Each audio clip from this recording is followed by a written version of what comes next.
Thank you for the question. My name is Janhavi Khemka. This is my name sign. I'm from India and I moved to Chicago for my master's. I went to the School Art Institute in Chicago and I graduated in 2023. Now I work at Mana Contemporary.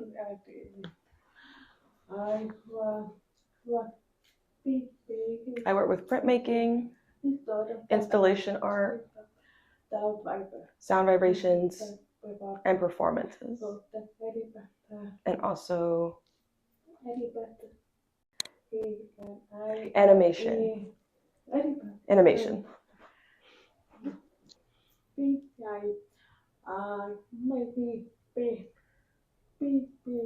The first time I started printmaking, I was really inspired by an artist, Vincent van Gogh. I copied some of his art and I learned how to, carve wood from it. I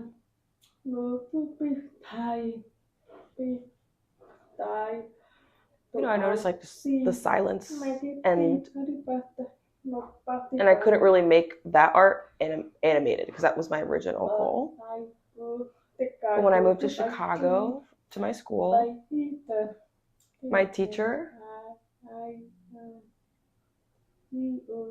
Christopher,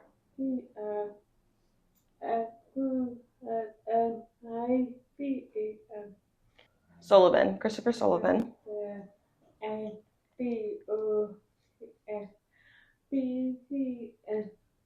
and Joel Benjamin. They told me how to make animation with printmaking. They told me to combine them. But later I faced a challenge, especially with sound. So how do I add sound to my animation? Because I can't hear it. The deaf artist is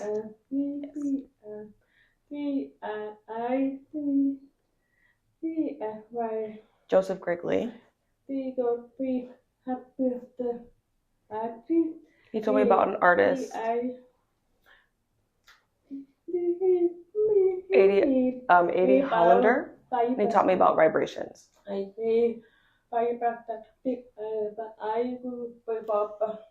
And with vibrations, I'm able to kind of go towards performance art with vibrations. And that artwork was called Your Name What? ? So I learned about vibrations so I could understand, like, oh, why do I make animations with vibrations? So I put them both together.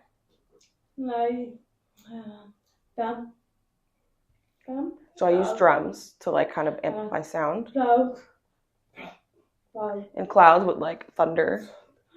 Because it's the same sound for me with vibration wise. So I put drums into the animations of clouds so that the vibrations would turn out the same. And I realized this was really fun and interesting to see how they kind of came together. And kind of like when you're outside too, the vibrations with the trains and the buses, kind of like finding a way to show that. Yeah. So I put all of these different vibrations I was seeing in the real world and I kind of put it into animation. When I was in India, so I really just studied colors there while I was doing like wood carving and printmaking.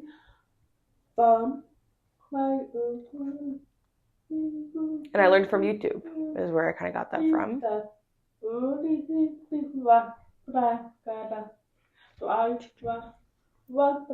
My teacher only gave me one black color, but I wanted more. So I saw on YouTube and I learned so many things, especially about colors there. So I grabbed it. I have a huge sign. I had a big sign. Big size. And in India, people were communicating with me through lip reading. And so I'm a lot better with lip reading in India than here because I've got very used to it, but it did give me some anxiety. And when I moved to America, COVID happened and everyone had to start wearing masks. So communication became even worse and really hard. That's why I wanted to move to Chicago and learn more about accessibility and meet more deaf people and deaf artists specifically. And it made me feel a lot better. In India, I never met another deaf person in my life. And now there's so many more, so I can understand how to combine two worlds, the hearing and the deaf world, together. I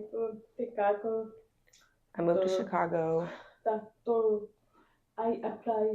I applied for that show. They accepted me. They asked me, like, what do you want when, like, in the studio itself? It was like a year ago. I was like, oh my gosh. I was like, how do I approach this?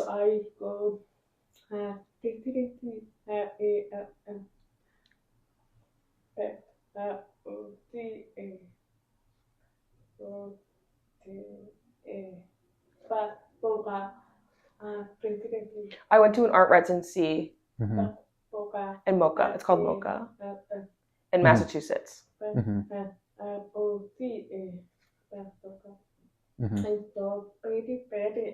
I saw many artists, and especially animation artists, so I learned from all of them. And they taught workshops, especially wood carving. And there's many. I went to different places. So I studied. And I came home. So I went to go work at my art studio. Yeah. So I'd go to, like, that's how I'd commute. I go back from the train all the time, and I heard nothing. So I used it all the time, and I heard nothing. Because, back and forth to the train.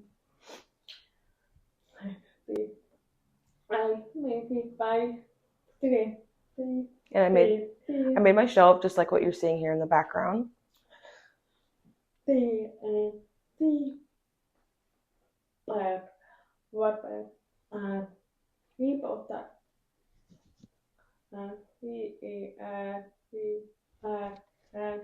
had three main concepts. One was the heart and emotions.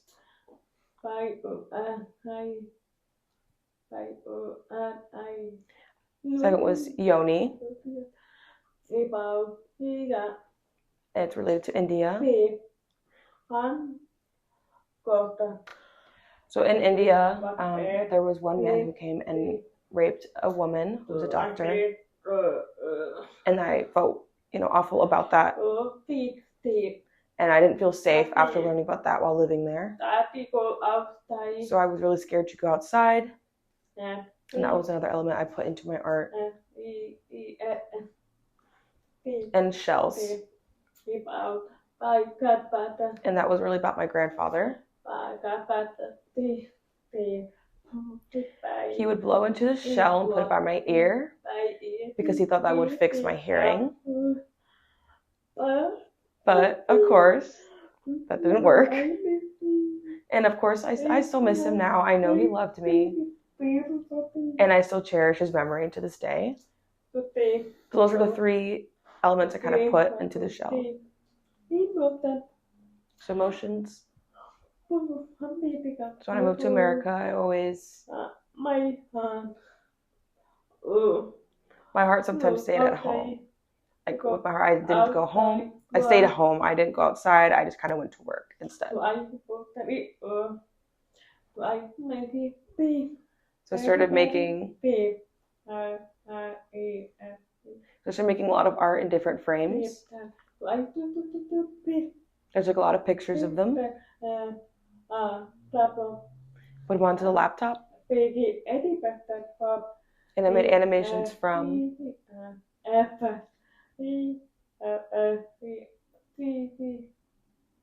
And I used After Effects.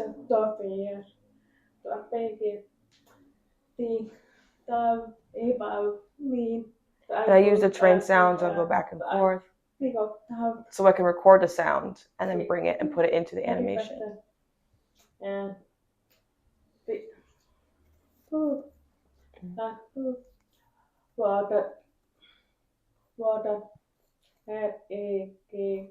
So I moved to a studio by the lake. I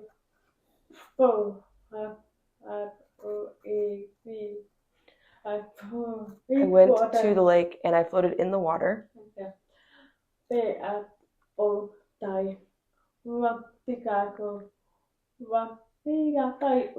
And in the picture you could see there's both sides. There's one that's Chicago and one that's India, both of my homes.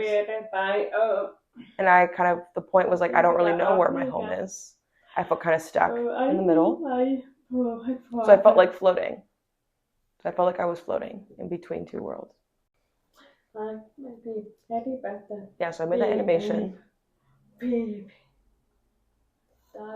you can kind of see the sound waves. In the video, it'd go really loud or go really drop. If it was really low, it means the vibrations wouldn't show up if it was too low. When it hit a certain point, when the sound got louder, I would connect it and the vibration would show up. It would start happening. So I talked to the deaf artist named Edie, and they taught me how to do sound in, how to connect sound to a vibration, like an amp, so that it would pick up the sound. So I would connect it.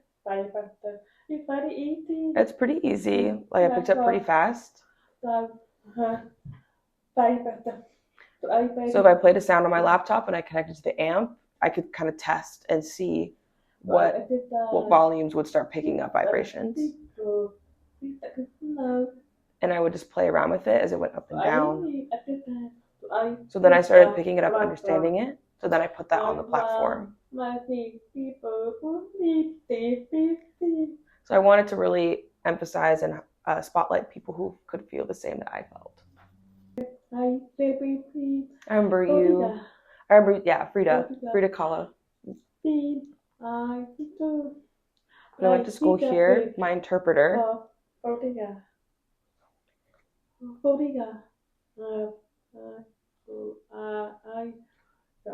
My interpreter is from Florida. Mm-hmm. He's from Florida.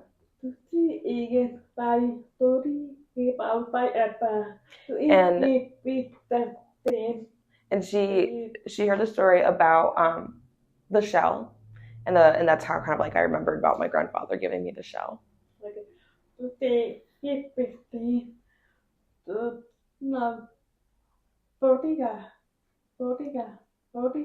In Florida,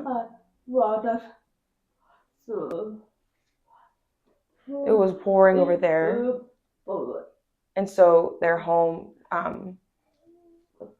was destroyed. It was broken. So I felt really bad.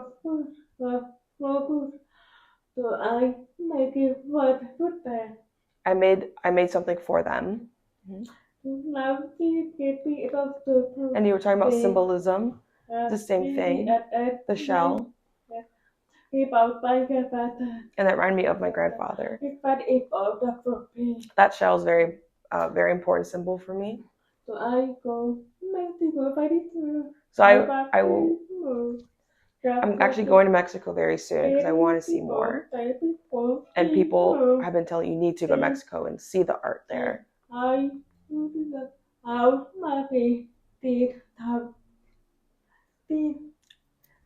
And I'm trying to figure out how to make a shell sound, or like to copy that sound that I heard when you put it to my ear.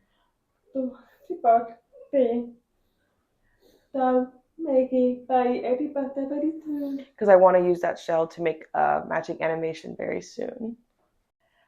Yeah, water's a very important one for me.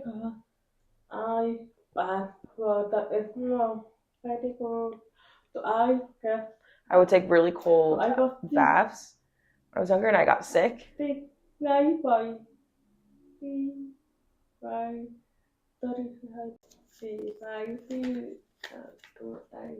I got typhoid fever. And that's how I lost my hearing, because of water. So I had a lot of anxiety about water for a very long time. Over time I worked on it, and I would see water and how still it was. So I do love water now.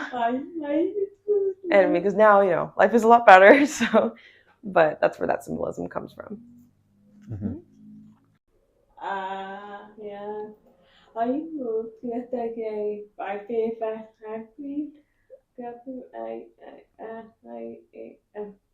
So we saw yesterday my favorite artist, William.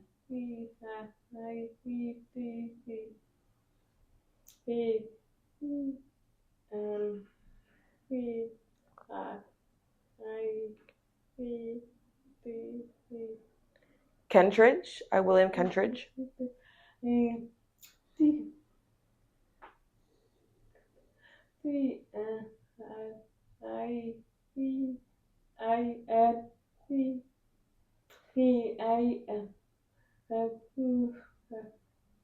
Christine Kim's son.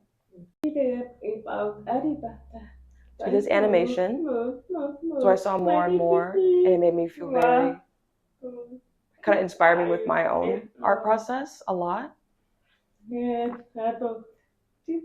And Christine, she's deaf artist as well.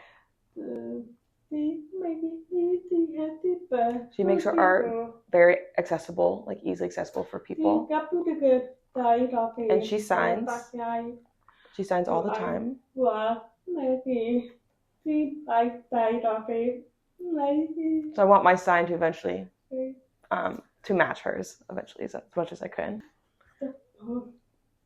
Both really inspire me. Mm-hmm.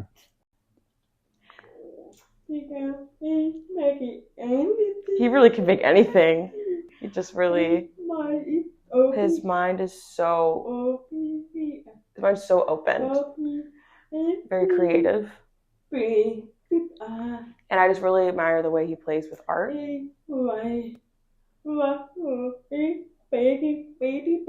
he doesn't have one method. He does film, and then it becomes animation. So I kind of really wanted to also take from him as well. Mm-hmm. I think that's it. Mm-hmm.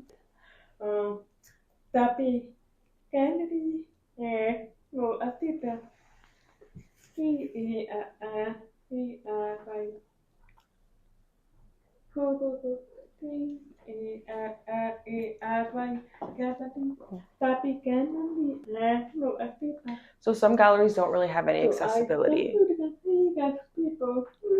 So when there's Indian people in the room, I can communicate lip reading because I understand that more. I grew up with it. But other people, I struggle understanding, and it's just like a very big combination of people, and it's very confusing to navigate. But when new people came out and saw my studio, they thought I was hearing because they could see that I was, you know, speaking and then lip reading a little bit, but they didn't understand that I was kind of lost in communication. So I explained that, you know, I lip read sometimes, but I'm more of a signer. So it was very confusing until they got close to me. And they would speak, "Oh, it's nice to meet you," and I'd kind of be taken aback, and I would say, "I'm deaf. I don't understand what you just said." It's just a very weird feeling and confusion to like navigate every time in a gallery. So there's not a lot of accessibility in that regard. Same way if I go to visiting shows of other artists. because I want to learn about their work, because I want to understand, but they have no accessibility, so I don't really ask questions because they're busy, and communication is always just kind of an obstacle in every setting. And then the last thing, so I have a blind friend. They want to hear about my work, or they want, the tactile signs or braille.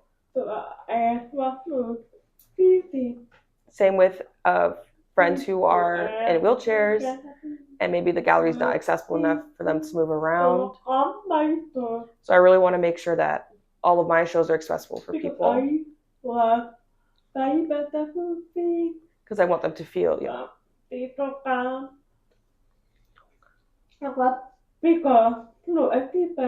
so they don't come to my shows because it's not very accessible, just because it's voice and vibration, because blind people want to hear about my work and hear what it's talking about, but that is my own barrier and I can't do that.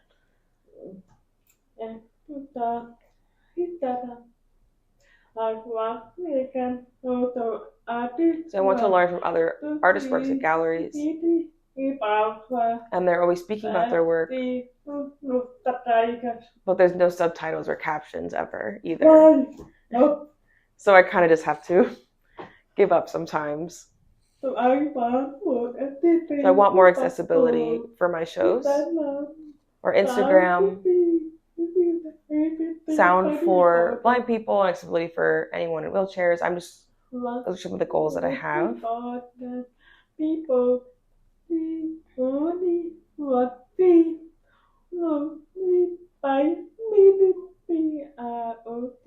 So also one thing about these galleries, that people just see the work and they don't know about the process. They don't know how to make it. So with the sounds and the vibrations, it's very challenging all the time. It's very important for me.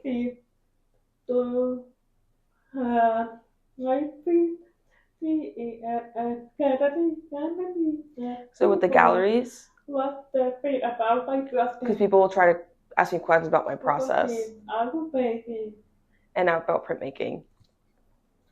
I want people to ask me more about my process at the gallery, just because they don't know my story. Sometimes I wish people would ask me a little bit more about it.